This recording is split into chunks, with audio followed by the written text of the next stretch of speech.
Welcome back to Smitty's Learning Room. Today we continue to explore the focus question, how does the acquisition of skill affect performance? And more specifically looking at the learning environment. So today we move on to the dot point of the nature of skill. So if we have a look at whereabouts this comes from in the syllabus, we know that it comes from the focus question, how does the acquisition of skill affect performance? And we now move down to the next dot point, which is the learning environment. And we're looking at this concept here of the nature of the skill. So we're going to look at things like, is the skill an open or closed skill, a gross or fine motor skill, a discrete, serial or continuous skill, or is the skill self-paced or externally paced? So skills can be categorised according to the common features that are presented in them. Now, when we have a look at the nature of skills, it's pretty much common sense with a lot of these things, and we can group them in little ways. And one way we can group them is to have look at whether they are an open or a closed skill, whether they are self-paced or externally paced, whether they are discrete, serial or continuous skills, and whether they are gross motor or fine motor skills. So we sort of have these four categories of skills which we can determine or define skills as. So the first skill that we have a look at are open skills, and these skills take place where the environment is unpredictable and ever changing. Now, open skills need to be adapted to in response to the opponents, the environment, or their own team. And open skills are usually externally paced. Now, we'll have a little bit of a look at what externally paced means later on. But so basically, when we're looking at these skills, they're skills that we sort of have no or little control over as an individual. So, for example, surfing is obviously an open skill because that's highly dependent on the environment around you and the size of the wave and the weather. Sort of being a goalkeeper and trying to save a goal in soccer is also another example, because obviously you're saving that goal is completely dependent on how the player or the opposing team kicks that ball towards you. And then obviously, say, a tackle in rugby union is also an open skill because you're unsure of how you have to make that tackle or what angle your body has to be at to make that tackle, because it's determined by the opposing player. So open skills meaning that they are affected by opponent's environment and other players in their team, and they're unpredictable skills. Now, obviously, a closed skill are skills that take place when circumstances are predictable and constant, so pretty much the opposite to an open skill. And these skills are usually self-paced, so we'll learn about that in a minute, and under direct control of the athlete. So there's pretty much nothing really affecting the learner or the athlete from doing that skill. There might be a little bit of things like a weather or the crowd or something like that, but these are genuinely closed skills. And this is, for example, is something like putting a golf ball or hitting a golf ball or having a shot from the free throw line, or as a shot put or athletics field event athlete, completing their skill or their throw or their jump is identified as a closed skill. So earlier we talked about self-paced and externally paced skills, and we'll just start to have a little bit of a look at these. And so when we have a self-paced skill, these are skills that are performed in a time frame which suits the athlete. So it's pretty self-explanatory. Self-paced meaning that you yourself controls when you get to execute this skill.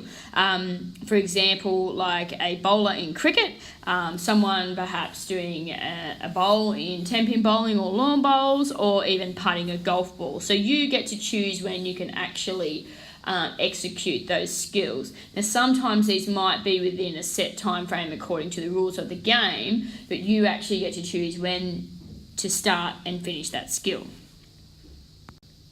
So then when we look at externally paced, again, this is quite obvious. Externally meaning that these skills are performed with influence from an external source, such as a team member or an opposition. So for example, in tennis, it could be the external source could be the opposing person serving a ball to someone who's receiving it. So the receiver who's doing the forehand pass, that could be an external force on them or externally paced skill. Taking a tackle in a game of rugby is obviously externally paced because you have no idea when that player may come towards you. And then taking a goal in a game of soccer, or stopping a goal in a game of soccer, is obviously something that is externally paced because it's determined by an external source. The athlete itself doesn't get to decide when they're going to complete that skill. So now we move on to different concepts of nature of skill, and we start to have a look at discrete, serial, or continuous skills. So a skill obviously can either be discrete, serial, or continuous, as well as being open, closed, or self or externally paced.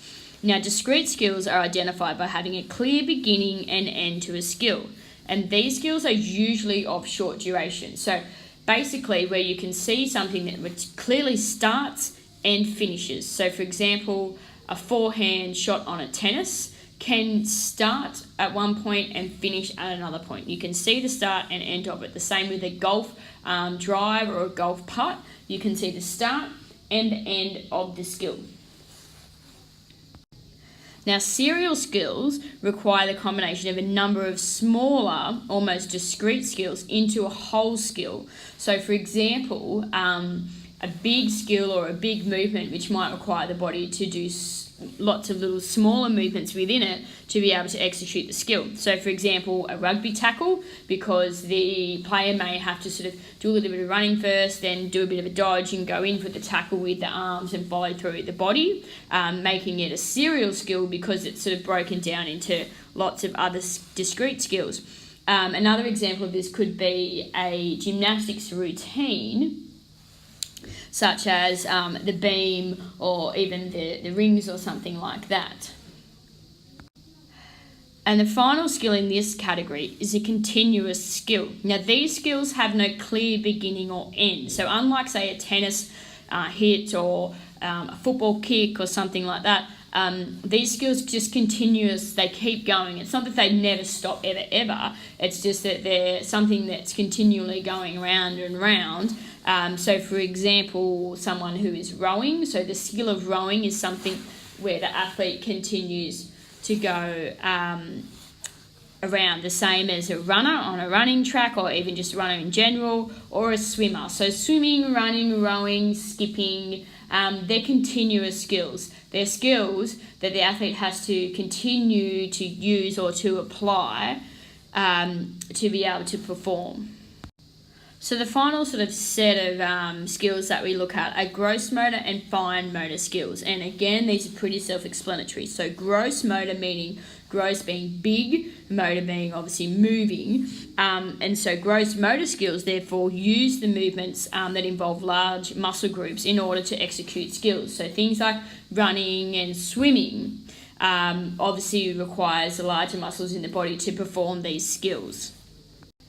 Then we look on the opposite side. Fine motor skills are obviously movements that require smaller muscle groups to execute skills. So when we talk about something being fine motor, it's usually something with our fingers or sort of toes, because it's using the smaller muscles in our bodies. So for example, a sport like archery, where the athlete is required to use their hands and fingers to manipulate the object, so therefore being a fine motor skill. Now, it's really important to understand that we don't identify or we don't classify a skill with just one nature of skill. A skill could be opened, gross motor, serial, and externally paced. And you, as a student, have to be able to understand this and talk about why the classification of skills or categorising these skills is important, and how it can obviously overall affect performance. And categorising these skills allows us to determine which practice methods are more suited to learners at different stages of skill acquisition. And we're going to start having a look at the practice methods in the next video. But basically, if we look at someone at the cognitive stage of skill acquisition, they're more likely to be more comfortable learning skills that are of a closed nature, because they're able to focus on that skill without having too many things that are affecting it, and sometimes of a self-paced as well, because there's no external sources affecting that skill.